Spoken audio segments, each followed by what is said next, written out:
So currently I have a Sony A7iii, which is my main camera, but I wanted a nice camera, like a B-roll camera that I could take around with me, and also not have to worry about ruining, you know, $3,000 or $4,000 worth of equipment if something happens to it. So I wanted a cheaper, nice side camera. So I currently have the Canon M100, I'm sorry, the Canon M6, and then the Panasonic LX10, which I thought about the Sony RX100 Mark V, Mark VI. I'm not paying $1,200 for a point and shoot camera, sorry. But I thought about the Mark V, but I hate that it doesn't have a touchscreen because I really like touch to focus.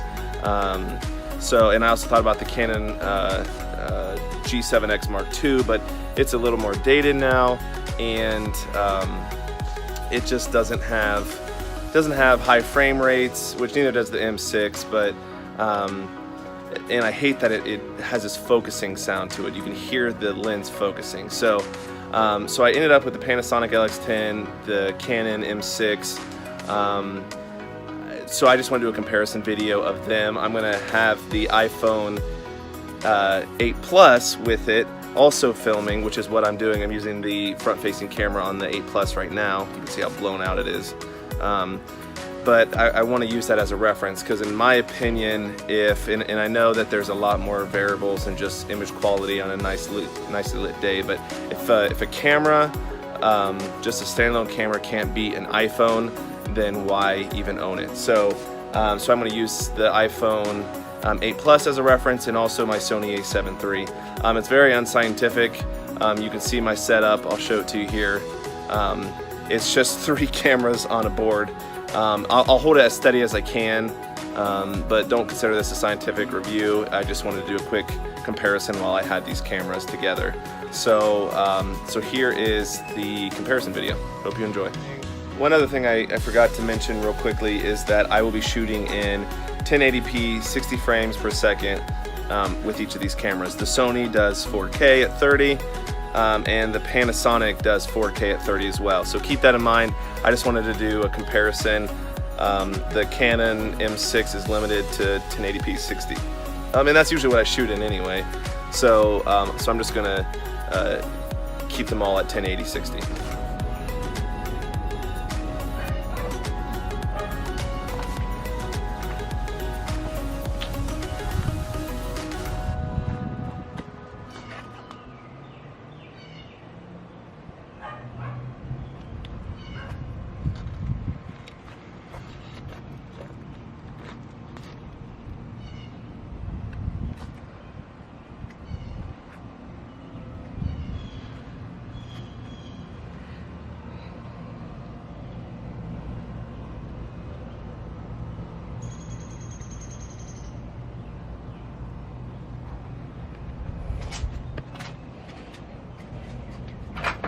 Come on, puppies.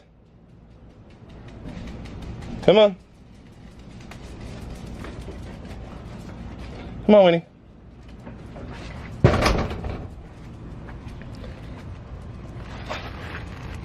Hi. Hi, Winnie. All right, so here I'm also going to do an internal audio test. So you can hear my voice. I'm going to be doing it recording from the Panasonic LX10, and then I'm going to switch over to the Canon M6, and then the Sony A7iii. Now, granted, keep some things in mind. Number one, I'm right above the camera. There's very little background noise. But also, the Canon M6 and the Sony A7iii offer inputs for external audio. The Panasonic LX10 does not. So keep that in mind. If you're wanting to use this for more than just run and gun, the Panasonic may not be for you, but you can judge that by the audio. It's really not too bad if you're just looking for basic pickup. There's my boy Shorty. He loves the sun. Don't you, buddy? Yes, you do. So I have all of the cameras in just auto. On the Canon, I have the 15 to 45 kit lens. On the Sony, I have the 28mm f2 lens. So again, it's a full frame versus a aps-c versus a 1-inch sensor. So it really shouldn't be a fair fight. However, there's a lot more that goes into the quality of an image than just the sensor size. So we shall see what the comparison is, what the dynamic range is, and I won't be doing any post editing, so also keep that in mind.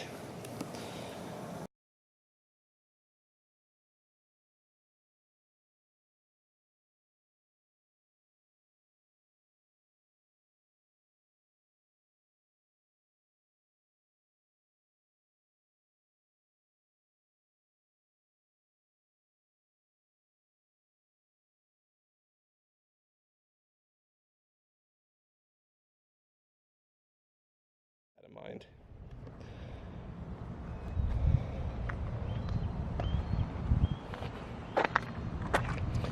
And then next up, I'll be going inside so you can see the low light performance.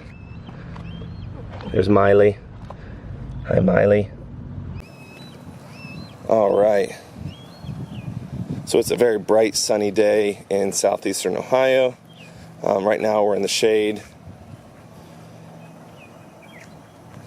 We'll go ahead and take this inside and see just what it's like. My wife will hate me for posting a video of the inside of her house. I'm trying to do this without losing thousands of dollars worth of equipment. All right. So right here, it's fairly dark inside the house. Blinds are mostly shut, but there is still ample light, so you can see. And you can see right here, I'm looking at the back of the camera, the difference between the dynamic range of each camera. It looks as though, and I'll be able to judge this more when I look at it on the computer, but the Sony A7 III definitely has the best dynamic range, but the Canon M6 is adjusting its exposure for the outside. And then the LX10 seems to be the brightest all around, but it's blowing out the highlights a little bit, so we'll see. An iPhone 8 Plus is an iPhone 8 Plus. Not too bad for a phone, not too great if you're wanting to do professional work, but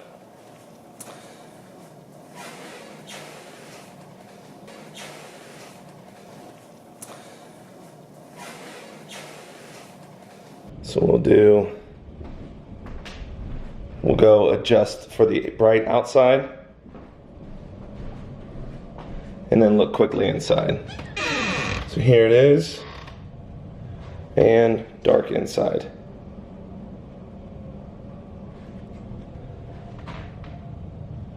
Outside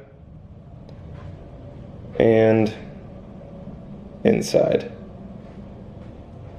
Outside and inside. So, okay. Oh my goodness, I'm making a mess here. So I'm not sure if I'm in frame in any one of these, so I'm just going to talk to all of them.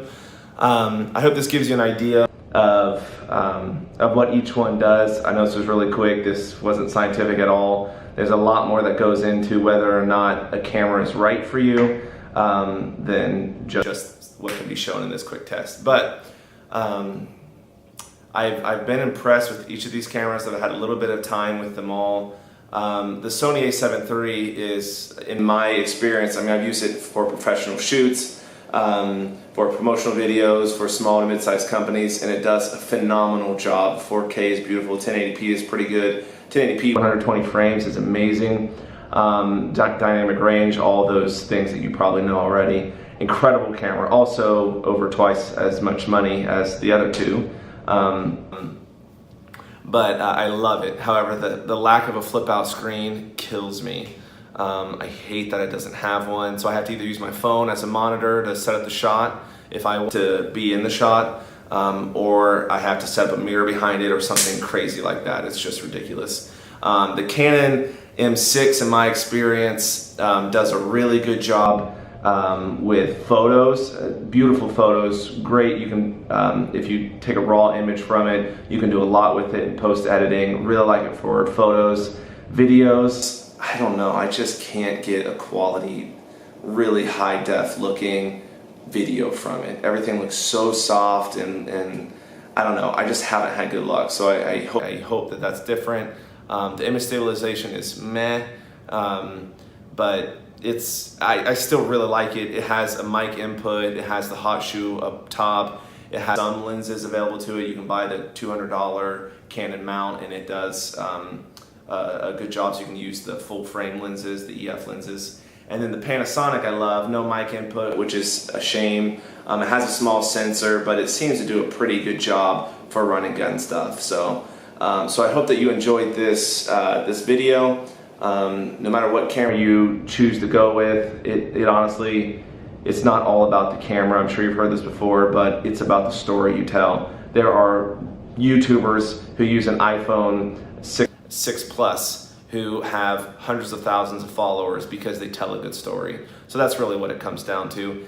Equipment is just a way to make your job a little bit easier, and less post-editing and all that. So, and it's fun to buy.